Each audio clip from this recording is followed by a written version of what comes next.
kabar gembiranya untuk kita Bapak dan Ibu, bahwa tidak pernah terjadi selama sejarah BOS Lombok Timur ini laporan kita selesai pada bulan Maret. Tidak pernah, baru tahun ini kita selesai, karena kita semua punya niat untuk bisa menyelesaikan itu. Dan saya rasa ini tonggak terbaik kita untuk bisa memperbaiki di kesempatan berikutnya.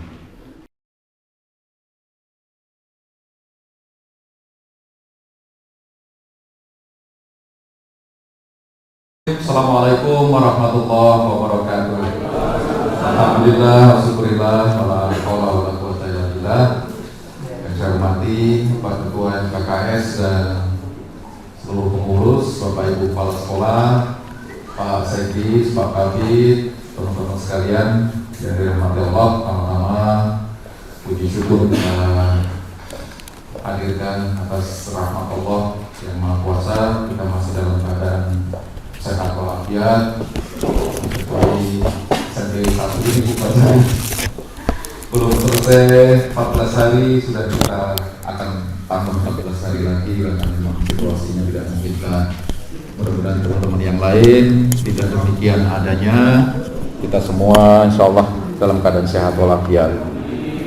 Bapak dan Ibu kepala sekolah yang saya hormati, saya mohon maaf terlambat karena ada kegiatan yang juga tadi kami berbagi. Saya di Sakra, Pak Sekdis ke Sikur dan dilanjutkan ke sini, dan saya bisa bergabung saat ini separuh jalan. Tadi Pak Sekdis sudah menyampaikan mengenai persiapan kita untuk BOS tahun 2021. Tadi mungkin sudah banyak yang disampaikan, dan saya mengajak Bapak dan Ibu kepala sekolah sekalian SMP untuk kita jadikan momen 2021 ini perbaikan keseluruhannya. Apa yang sudah terjadi di tahun-tahun sebelumnya, mari kita gunakan sebagai pembelajaran penting dan tidak boleh terulang terhadap hal-hal yang mungkin kurang pas dilaksanakan di 2020 yang lalu. Sehingga saat ini pun minggu-minggu ini kami berdua tiap hari ini keluar. Ini sudah 5 kecamatan, mungkin besok teman-teman di kecamatan yang lain, dan hari ini MKKS, sehingga kita harapkan minggu depan sudah selesai semua. Minggu berikutnya akses mengenai BOS tahap pertama sudah bisa dicairkan. Kami mungkin sudah disampaikan tadi, RKAS Bapak Ibu harus kami terima minggu depan ini untuk bisa dijadikan sebagai cantolan nanti dalam melaksanakan akses tahapan penganggaran di 3 tahap 1, tahap 2, dan tahap ketiga.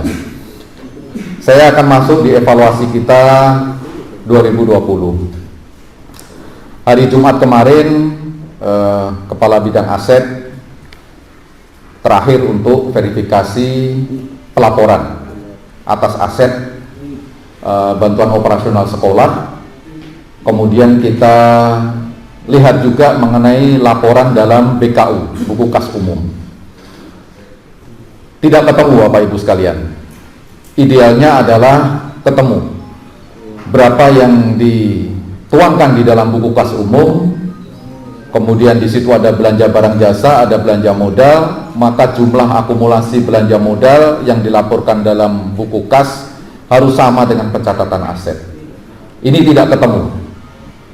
Selisih kita masih sekitar 35 miliar untuk seluruh jenjang SD, SMP, yang jumlahnya sekian ratus itu. Dan ini merupakan hal yang terberat buat kita, karena kalau mengacu pada evaluasi BPK tahun kemarin, itu toleransinya hanya 20 miliar untuk kita bisa masuk dalam kategori wajar tanpa pengecualian. Kalau dengan angka yang 35 miliar dalam waktu beberapa hari, kalau kita tidak bisa clearkan atau kita tidak bisa menyajikan argumentasinya, maka konsekuensinya cukup berat untuk laporan keuangan pemerintah daerah Kabupaten Lombok Timur. Oleh karena itu, ini pelajaran paling berharga untuk kita. Memang tahun ini adalah tahun yang sedikit berbeda Bapak Ibu dengan tahun-tahun sebelumnya dalam pelaporan bantuan operasional sekolah. Mungkin operator Bapak Ibu sekalian sudah menyampaikan kepada para kepala sekolah tentang kesulitan mereka karena inputnya berbeda dengan tahun-tahun lalu. Tetapi paling tidak ini masa transisi yang menjadi pelajaran penting bagi kita. Awal yang baik untuk kita bisa melanjutkan pada tahap-tahap berikutnya secara lebih baik lagi. Karena yang dulu pelaporannya tidak menggunakan format yang sekarang, tetapi kita punya konsekuensi harus 2 kali kerja. Nah, kalau yang sekarang langsung neracanya di keuangan sudah bisa sekaligus kita penuhi. Memang itu menjadi resiko ketika operator agak sedikit kewalahan di dalam menyelesaikan pelaporan itu. Nah, tetapi kabar gembiranya untuk kita Bapak dan Ibu bahwa tidak pernah terjadi selama sejarah pos Lombok Timur ini laporan kita selesai pada bulan Maret. Tidak pernah. Baru tahun ini kita selesai karena kita semua punya niat untuk bisa menyelesaikan itu. Dan saya rasa ini tonggak terbaik kita untuk bisa memperbaiki di kesempatan berikutnya. Apresiasi ini kami sampaikan kepada Bapak Ibu guru semuanya. Kemarin Pak Kabid Asep juga berterima kasih kepada kita. Tumben dalam sejarah Dikbud laporan ini selesai pada bulan Maret meskipun masih menyisakan beberapa kendala yang tadi saya sebutkan. Ya karena memang sejak berbulan-bulan lalu mungkin saya terlalu cerewet melalui MKKS, melalui para kanit untuk terus mengingatkan laporan karena memang itu nanti tuntutan akhirnya ketika kita diperiksa oleh BPK. Nah, saya ingin menunjukkan beberapa hal Bapak dan Ibu terkait identifikasi evaluasi kita. Pertama, bahwa kenapa kemudian terjadi perbedaan itu karena belanja kita tidak didukung oleh administrasi yang lengkap. Apakah itu faktur, kwitansi, bukti pajak, dan seterusnya, yang seringkali kita abai. Ketika kita belanja, barang sudah kita dapatkan, tetapi keikutsertaan administrasi ini yang tidak kita urus sekalian. Mungkin di antara kita menunda barangkali, besok dah gampang, yang penting barang ini kita sudah bisa dapatkan. Tetapi makin kita diamkan, makin numpuk kegiatan berikutnya, maka yang dulu-dulu ini bisa lupa. Itu yang menyebabkan sebenarnya. Kemudian yang kedua, belanja tidak sesuai dengan ketentuan yang berlaku. Saya melihatnya kalau di jenjang SD ini masih relatif sangat besar poin ini. Kita semua tahu bahwa Permendikbud sudah menyarankan kita untuk pembelanjaan BOS ini salah satunya menggunakan sistem informasi pengadaan sekolah atau SIPLAH. Saya rasa teman-teman di jenjang SMP mungkin sebagian besar sudah bisa menjalankan itu. Saya mohon ini terus diupayakan, walaupun mungkin juga ini tidak kita kehendaki. Ada juga cara-cara belanja di dalam SIPLAH ini yang tidak kita total menggunakan SIPLAH. Bahasa kami di dinas ini SIPLAH-SIPLAHan lah, kira-kira begitu. Saya mereview sedikit bagaimana cara belanja kita di SIPLAH. Di SIPLAH itu saya belum pernah mempelajari secara detail, baru minggu-minggu kemarin saya coba lihat. Ternyata kan tidak sulit belanja SIPLAH itu. Begitu kita masuk ke sistem, ada tutorialnya, ada petunjuknya step demi step yang bisa kita ikuti. Kasus yang terjadi di beberapa sekolah dasar, Bapak dan Ibu, teman-teman ini membayar bukan pada perusahaan yang punya hak untuk dibayar. Karena di dalam SIPLAH itu hanya ada 6 mitra daring yang sudah disetujui oleh kementerian. Dan di situ ketika masuk ke sistem, logonya sudah ada di sana. Blibli.com, apalagi mungkin beberapa. Nah, sebenarnya kalau kita belanja lewat SIPLAH, kita hanya berurusan dengan 6 perusahaan itu, tidak dengan yang lain. kita beli laptop misalnya melalui blibli.com atau melalui perusahaan yang ada di bawah jaringannya blibli.com, maka transaksi kita hanya kepada blibli.com. Transaksi berikutnya antara blibli.com dengan perusahaan mitranya di bawah itu terserah mereka. Seringkali yang terjadi di teman-teman di SD itu, akun Siplah dipinjamkan kepada pihak lain yang belanja. Kemudian bayarannya diterima oleh perusahaan yang mengatasnamakan marketing perusahaan itu. Dikiranya sudah selesai pembayaran. Ternyata kemarin-kemarin mereka disomasi oleh pengacara perusahaan yang mitra daring itu. Ada 13 somasi yang menyatakan bahwa mereka belum menerima pembayaran, padahal barang sudah diterima. Sementara para kepala sekolah SD ini sudah menerima kwitansi manual yang dikeluarkan oleh pihak yang dibayar cash itu, tetapi oleh mereka tidak dibayarkan kepada perusahaan yang ada di mitra daring Siplah itu.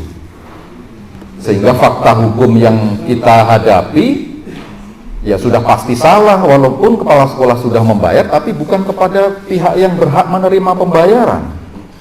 13 somasi sudah datang ke sekolah masing-masing. 4 diantara sudah berproses di kejaksaan.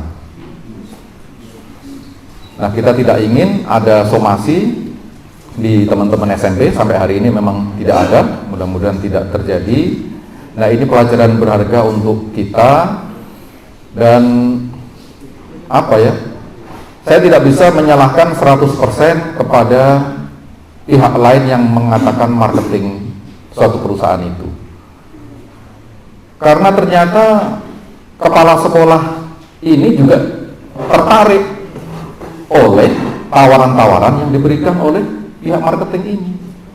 Kalau bayar melalui saya ada potongan Pak, 10% bisa dikelola kepala sekolah.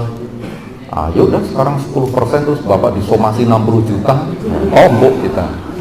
Nah, saya tidak menutup kemungkinan karena barang prasasti begini sudah pasti ada insentif. Tetapi mari kita gunakan dengan cara-cara yang baik, aman terutama dari sisi pertanggungjawaban.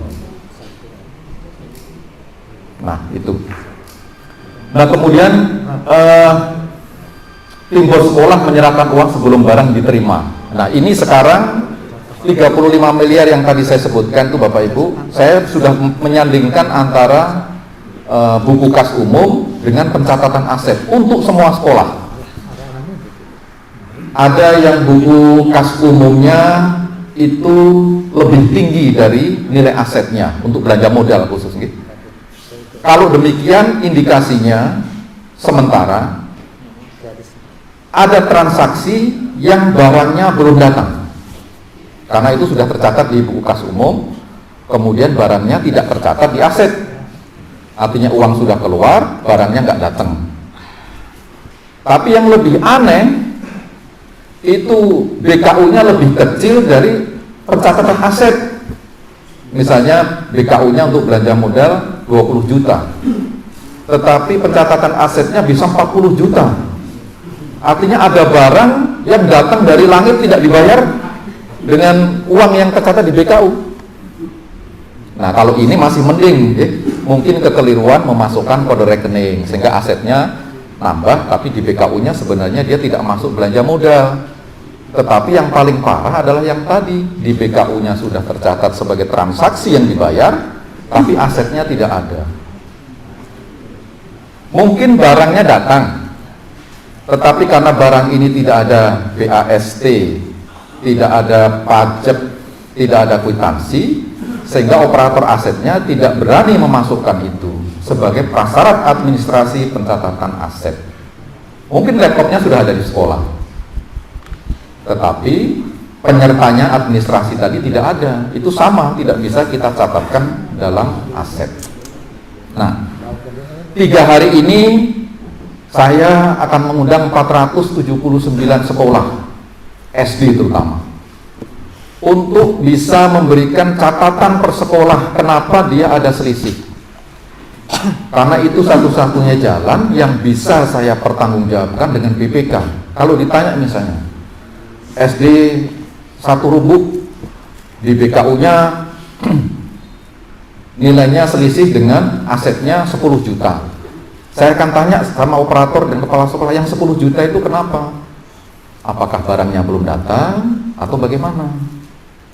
Baru kami bisa menyimpulkan nanti di dalam kaitannya dengan RKAS 2021. Kalau dia barangnya belum datang tetapi uang sudah dibelanjakan, misalnya beli laptop 10 juta, barangnya belum datang, uangnya sudah dibelanjakan, maka uang yang sudah dibelanjakan ini saya anggap sebagai sisa kas tahun 2020 yang akan masuk dalam RKAS 2021.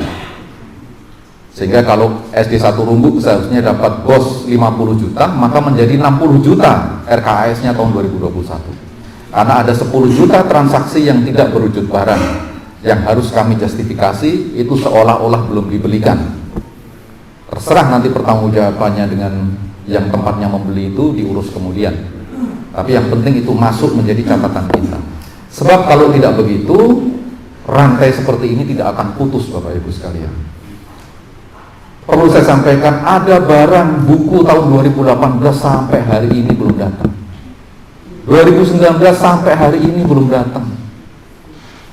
Nah ini kalau makin hari makin tahun terlupakan, terus bagaimana pertanggungjawaban kita ini terhadap pengelolaan BOS kita? Nah tentu kita tidak mau begitu. Itu kira-kira Bapak Ibu yang ingin saya sampaikan terhadap evaluasi kondisi kita di 2020. Nah untuk 2021, ayo kita mulai RKAS Bapak Ibu untuk bisa dibuat dahulu, ditandatangani komite, kepala sekolah, bendahara mengetahui kami nanti, kemudian mulai kita eksekusi. RKAS ini bukan barang sebagaimana kitab suci yang tidak bisa kita rubah.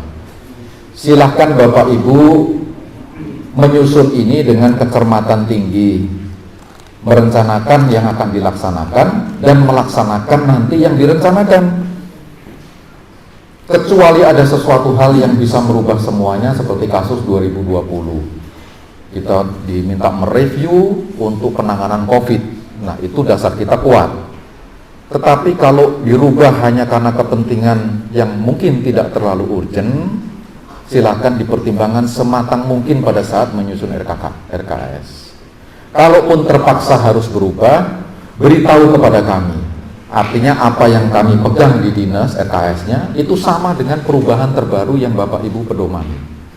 Sehingga pada saat meminta rencana penggunaan uang, itu kami cocokkan dengan RKAS-nya. Oh, tahap pertama Bapak mengambil komponen barang jasa dengan item anggaran ABC sekian, kemudian belanja modal sekian, sehingga nanti masing-masing sekolah itu punya format yang terpantau setiap saat pencairan RPU, sehingga Bapak Ibu hanya tinggal memenuhi prasyarat administrasi pertanggungjawabannya saja. Dan ketika tahap kedua akan diakses, tahap pertama kita sudah selesai dari pertanggungjawabannya dan seluruhnya, kita bisa lebih ringan. Demikian juga untuk tahap kedua dan ketiga. Memang di aturan Permendikbud, Bapak Ibu, sebenarnya sangat ringan. Kita boleh mencairkan tahap pertama kalau tahap kedua tahun kemarin itu sudah selesai pertanggungjawabannya. Tetapi saya mohon maaf, kita agak perketat sedikit ya.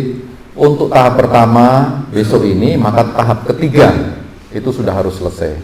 Untuk tahap kedua nanti, maka tahap pertama harus selesai. Karena kita punya waktu 4 bulan ini untuk membelanjakan.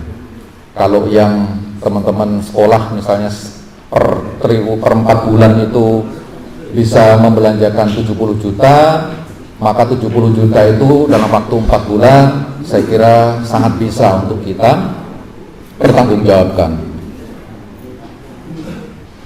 Sehingga tidak ada yang keteter, begitu masuk tahap kedua ada tahap satu yang masih nyangkut, yang belum bisa kita pertanggungjawabkan keberadaannya. Dan saya minta kita tidak melarang para pengusaha kita di wilayah kita untuk ikut berpartisipasi di dalam pembelanjaan BOS ini, tetapi tolong hati-hati, kita ingin semuanya bertanggung jawab sampai kepada administrasi yang tuntas dan selesai, karena kita tidak mau repot Bapak Ibu yang namanya pemeriksa ini kacamata kuda, nggak mau tahu dia. Ya, kita juga harus terapkan hal yang sama supaya kita tidak repot di kemudian hari. Saya kira itu mungkin evaluasi kita sedikit terkait 2020 dan persiapan-persiapan 2021. Mohon maaf kalau ada hal yang kurang berkenan. Kami ingin menyampaikan apa adanya supaya kita bisa mengambil benang merahnya, apa sih sesungguhnya yang harus kita lakukan di dalam pembelanjaan BOS 2021 supaya hasilnya lebih baik dari kondisi-kondisi tahun sebelumnya. Demikian dari saya. Mohon maaf sekali lagi. Terima kasih. Assalamualaikum warahmatullahi wabarakatuh.